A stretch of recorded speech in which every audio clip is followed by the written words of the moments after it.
Cavalo encilhado só passa uma vez.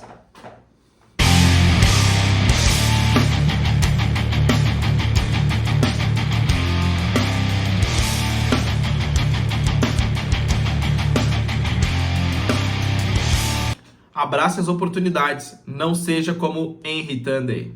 Salve, salve, rapaziada! Canal Memento Mori na área e pra falar pra vocês uma história que eu acho que tem muita gente que não conhece. Não. A história que a gente nem sabe se é verdade, mas ela é muito interessante. Tem versões que dizem que sim, dizem que não. Verdade. Então vamos falar de Henry Tunday. Vamos acreditar que diz que Vamos sim, acreditar. né? Aqui a gente vai comprar a ideia de que foi isso que aconteceu, né? Vai ficar mais Exatamente. legal o vídeo. Henry Tunday, ele foi um soldado britânico, nascido em Leamington, em 30 de agosto de 1891, lá no século XIX, no final. Ele combateu, então, na Primeira Guerra Mundial e ficou conhecido por ser o soldado raso mais condecorado a sobreviver ao conflito. Soldado raso a gente fala não oficial, entre soldado e sargento, que a gente chama aqui no Brasil de praça, né? Mas acho que eles não têm essa denominação lá. Mas enfim, ele foi o praça mais condecorado aí da Primeira Guerra Mundial, né? Ou seja, o cara era um herói de guerra mesmo, né? Ele recebeu a medalha militar, a medalha da conduta distinta e a Cruz da Vitória, né? Todas as condecorações ali britânicas. E são essas três medalhas, elas são os três maiores galardões militares dos ingleses. Isso aí. Henry foi filho de um ex-soldado, James Tunday, e passou a maior parte da sua infância vivendo em um orfanato. Mais tarde ele foi trabalhar de atendente em um hotel da cidade, Leamington. Todo esse período da sua vida foi vivido durante 19 anos, né? Até os seus 19 anos ali, até ele se alistar no serviço militar, né? Ir pra guerra. 19 aninhos ele foi Vazou. chamado pelo dever. Ele se tornou famoso por uma história, rapaziada, que ela diz o seguinte, que em 28 de setembro de 1918, ali no final da Primeira Guerra, durante um confronto na França, ele teria poupado a vida de um soldado ferido, né, que estava na sua frente ali, na mira da sua arma, e esse soldado alemão teria sido Adolf Hitler. Olha só. Vamos falar sobre esse incidente aí. Sobre esse incidente com um Hitler, né? Galera, em 28 de setembro, então, de 1918, com a Primeira Guerra quase no fim, né? Em Marcoing, na França, houve um confronto entre britânicos e alemães. Com a vitória britânica, né, Adolf Hitler ele declarou repetidamente recordar-se de um episódio em que, com a retirada das tropas alemãs, ele se encontra com um soldado inimigo, né, que é esse que a gente está comentando agora, Henry Tunday, né, que ele aponta a sua arma, né. Bom, então isso aí que eu comentei com vocês é Hitler falando sobre Tunday, né. Alguém apontou a arma para ele. Entretanto, como teve compaixão, Tunday não atirou nesse homem, né? Que ele não sabia quem era. Não sabia. Não era quando a gente fala agora de onde a gente tá, e poupou a vida do Hitler. Exatamente. Mas na verdade ele poupou a vida de um soldado. Ele não atirou nesse homem, né? Que estava ferido e desarmado. Com isso, o soldado germânico sinalizou agradecimento e abriu fuga. Posteriormente desaparecendo ali, se embrenhando ali no mato, etc. Exatamente. Consequentemente, nessa ocasião, alegadamente, Tunday ele teria acabado de deixar Adolf Hitler escapar. Em 1938, com a visita do então primeiro-ministro britânico, o Neville Chamberlain, que era o cara que achava que podia tirar a paz do Hitler na base da diplomacia, né? Foi o cara que tentou negociar com Hitler, cedeu os territórios ali da Tchecoslováquia, aquelas coisas que foram as primeiras reivindicações do Hitler, né? Que todo mundo dizia, principalmente o Churchill dizia, né? Que aquela coisa, com um terrorista não se negocia, né? Se o cara tá errado, tu não vai negociar com ele. Mas o Chamberlain ali, ele era adepto da negociação, da diplomacia. E tem a cena muito famosa dele, né? Que ele desce do avião na Inglaterra balançando um papel, né? Ele tinha conseguido a paz assinada pelo Hitler. Porra nenhuma, né? Sabe que a palavra do Hitler não valia de nada, é né? Quando esse primeiro-ministro britânico, Neville Chamberlain, ele chega na Alemanha, na sua tentativa frustrada de evitar, né, a guerra na Europa, ele foi levado para casa refúgio do Hitler, Berghof. E nessa oportunidade, Chamberlain observa um quadro do artista italiano Fortunino Matania, no qual retrata um soldado carregando um camarada nas costas, assim, que é reconhecido pelo Chamberlain, né, pelo ministro, como sendo o britânico Henry Tunday, porque o Henry Tunday ele era uma celebridade, né, na Inglaterra, todo mundo foi um herói de conhecia, guerra, né? o rosto dele. Então o ministro reconhece, né, o ministro britânico reconhece o Henry Tunday ali no quadro, e nesse ensejo Hitler afirma que aquele soldado poupou a sua vida, e abre aspas, naquela batalha na França, né, isso palavras do Hitler tinha Sempre falava isso. Esse quadro, que se encontrava no retiro do Hitler, ele foi encomendado pelo próprio Hitler. Fato que foi confirmado pelo Museu Grünwald, né? Então, de fato, o quadro, ele existiu, né? Não sei se ainda existe, mas ele existia. No entanto, o historiador David Johnson, na sua biografia de Tandy, publicada ali em 2012, que diz assim: Honest Soldier and Hitler, defende que esta teoria, né, serviria somente para Hitler se associar à lenda, né, e condecorado herói inglês, né?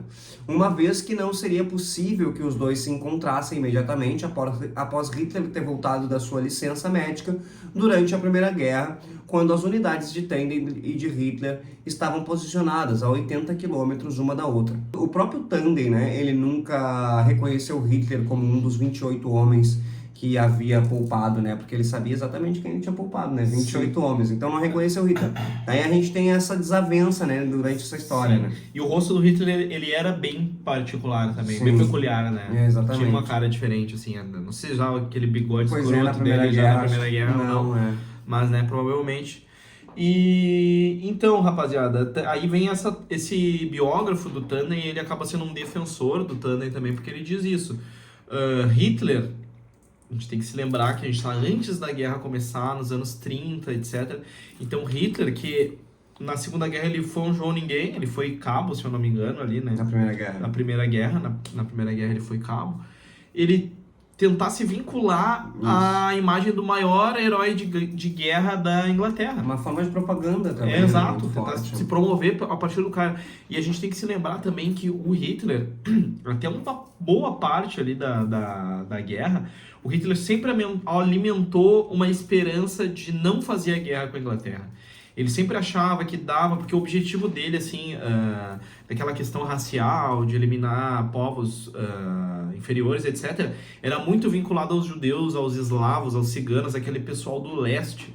Ele não tinha esse asco dos britânicos, assim, racial, né? Isso. Então, até uma boa parte da guerra ele tinha essa esperança de que ele poderia chegar num acordo com o Churchill, tinha até uma certa admiração pela Inglaterra, né? Com a história do Império Gigante, etc., então ele sempre era um morde-a-sopra, até o momento que virou uma guerra total. Talvez até tentar se aproximar da Inglaterra por esse meio, né, através da história do Tandem, o maior herói de guerra inglês, poderia ter algo nesse sentido, né? A gente pode fazer esse raciocínio aí. Então, rapaziada, o livro One Soldier and Hitler, de David Johnson, também publicado como The Man Who Don't Shot Hitler, o homem que não atirou em Hitler, né? Ele é essencialmente a história de dois homens que, embora de lados opostos da Grande Guerra, teriam tido seus destinos brevemente interligados. E ele vai fazer toda uma pesquisa, toda uma reconstrução para mostrar que sim, as unidades dele estavam próximas, mas não tão próximas a ponto de se encostarem. 80 quilômetros. A uma distância. E, inclusive, o Hitler, ele teve uma licença por um ferimento e ele ficou um tempão fora do front, depois ele retorna e aí não fecharia esse período. O período que o Tandem estava lutando era o período que o Hitler estava na enfermaria. Então, tem muita coisa não bate ali, né? Então, no livro, Johnson traça que a vida de Tandem, né, desde as suas origens humildes, né, em Leamington e Warwickshire, né, até a sua extraordinária coragem no campo de batalha, que levou a se tornar um soldado raso britânico mais condecorado, né, e sobreviver à Primeira Guerra Mundial. Né. O autor ele destaca também as medalhas de bravura de Tandem, né, a Cruz da Vitória, a Medalha da Conduta Distinta e a Medalha Militar, né? Evidenciando a sua reputação como um herói antigo e furioso, né? Realmente uma figura, né? Ou seja, ele era realmente um homem que nasceu no século XIX, um homem muito à moda antiga e um herói de guerra brutal. Porém, também piedoso, né? Porque se ele poupou a vida de 19 pessoas... 28, perdão, ele poupou a vida de 28 pessoas desarmadas, né? Quando ele viu que o oponente não podia combater, ele costumava poupar a vida dele, né? O livro ele também aborda o serviço de Adolf Hitler durante a Grande Guerra, né? Sua condecoração e como ele, apesar da sua futura infâmia, ele era um soldado comum, como muitos outros na época, né? Ele era cabo. capa, exatamente. O ponto central do livro gira em torno do incidente no dia 28 de fevereiro de 1918, na sequência da Batalha de Marcaen, né, na França. A lenda popular, ela é alimentada principalmente por Adolf Hitler, né, ali em 1938, que ele afirma que Tenden, em um ato de compaixão, poupou a vida de um soldado alemão ferido que já estava em sua mira, né. Esse soldado seria então o Cabo Hitler. O livro ele explora como a história se tornou parte da narrativa histórica, especialmente após Hitler ter identificado, né, a face do Tanden em uma pintura de W. Wall sobre o regimento de Green Howards. Exatamente. David Johnson, então, como historiador da Primeira Guerra Mundial, ele pesquisa a fundo os fatos, né, para ele tentar discernir a verdade por trás dessa lenda, né. E ele examina que as evidências e os registros militares de ambos os lados para determinar se esse encontro realmente aconteceu e foi da forma como foi relatado. O autor aborda a forte possibilidade de que a história seja um mito, né? Talvez pregado pelo próprio Hitler por razões políticas ou propagandísticas. A pesquisa de Johnson tenta colocar os fatos no seu devido lugar, examinando se as unidades de Tanden e Hitler estavam de fato na mesma área naquele dia e qual a probabilidade do encontro entre essas unidades. O livro ele explora também, pessoal, como Tanden lidou, né, com o estigma de ser conhecido não por suas inúmeras medalhas e atos de heroísmo, mas como um homem que supostamente deixou Hitler viver, né? Johnson mostra como essa narrativa ofuscou os feitos militares reais e o peso que essa história, verdadeira ou não, teve sobre ele, né? Então Hitler acabou ferrando com o cara, Com né? certeza, imagina, tem até relatos que o cara ficou deprê, né, com isso, né? Imagina. Porque imagina tu fazer todo um serviço lá e, claro, os anos que se passaram ali, o outro que supostamente tu deixou viver tá fazendo tudo o que tá fazendo, né? Em suma, One Soldier in Hitler é uma análise detalhada e investigativa de um dos encontros mais especulados da história, buscando separar o fato da ficção, né, e honrar a verdadeira coragem de Henry Tanden, independentemente da veracidade do famoso incidente com Adolf Hitler. É isso aí. Ou seja, né, existem muitas controvérsias sobre a veracidade desse encontro e alguns historiadores, além do Johnson, sugerem que a história pode ser um mito criado por Hitler justamente para sua própria propaganda, né? Apesar disso, Tanden é lembrado como um homem que não atirou em Hitler, né? Isso. Após a guerra, Tanden foi ferido 2 vezes, mas recusou-se a deixar o combate até que a batalha fosse vencida. Ele se aposentou do exército em 1926 e trabalhou como guarda de segurança. Em 1940, durante o Blitz de Coventry, sua casa foi bombardeada pela Luftwaffe, né, que era a força aérea alemã, né, da Segunda Guerra. E ele teria resgatado muitas pessoas de suas casas em chamas. E o Tanden faleceu no ano de 1976. É o Rambo, né? Não, já tava velho, né?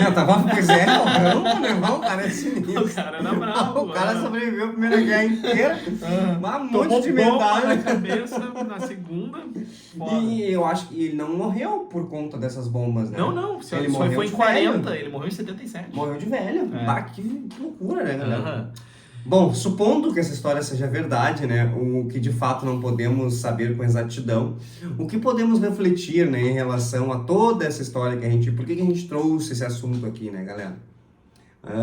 Principalmente a questão das fake news, né, que eu acho que é uma questão importante também da gente relatar, né, linkar muito com o que está acontecendo hoje em dia, né, o que acreditar, o que não acreditar e como uma coisinha que às vezes é mínima pode se tornar grande e afetar uma pessoa, né, de um jeito diferente, né. Isso é bem interessante. E aquela coisa, né, a mentira disparada, mesmo que ela seja mentira, ela atinge mais pessoas do que depois quando tu tenta corrigir ela e falar a verdade, né? É verdade. A resposta, o direito de resposta nunca é tão efetivo quanto a primeira mentira, né, disparada. Então, realmente, complicou muito a vida do Tanden, né? Enquanto herói de guerra, ele poderia... Imagina dentro da cabeça do cara, né? Com certeza ele tinha a cabeça... Se realmente o que ele fala é verdade, que ele tinha certeza que o Hitler não estava dentre as pessoas que ele poupou, ele tinha consciência tranquila e ele dormia tranquilo de noite. Mas, mesmo que ele tivesse uma mera dúvida sobre isso, tu imagina, cara, saber que o cara tava matando milhões em campos de concentração. As pessoas esquecerem tudo que tu fez, né, por causa do Hitler. Também, né, também.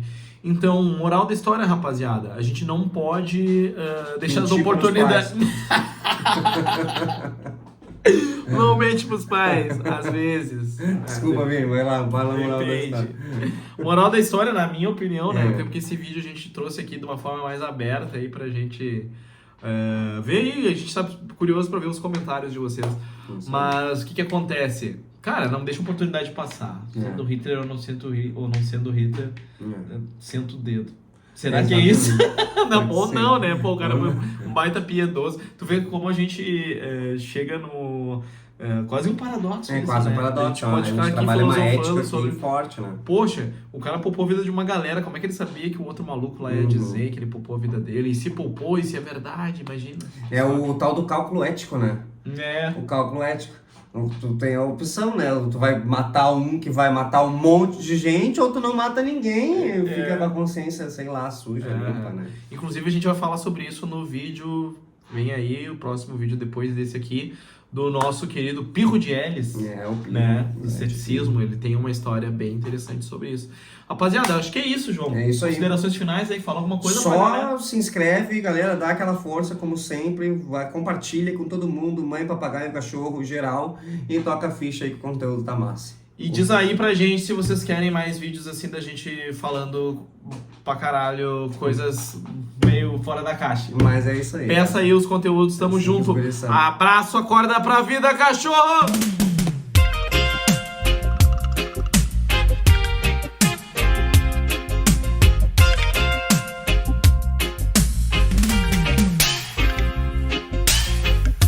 Soldiers of the army, enough of we still about here. Come and fight this battle with me, because we have to get our shit. Cause it what it will, we have to reach and top the hill. Don't be there, standing still, it's not the time to chill. And if we don't reach there, it means we're lacking something still. So you see. Então, o livro On Soldier and Hitler, de David Johnson, também publicado como... O livro, ele explora como essa história se tornou parte da narrativa histórica, especialmente após Hitler ter identificado Tandey em uma pintura de W. Wall. Tu quer botar esses nomes aí? Qual o nome desse cara? O livro... Cavalo.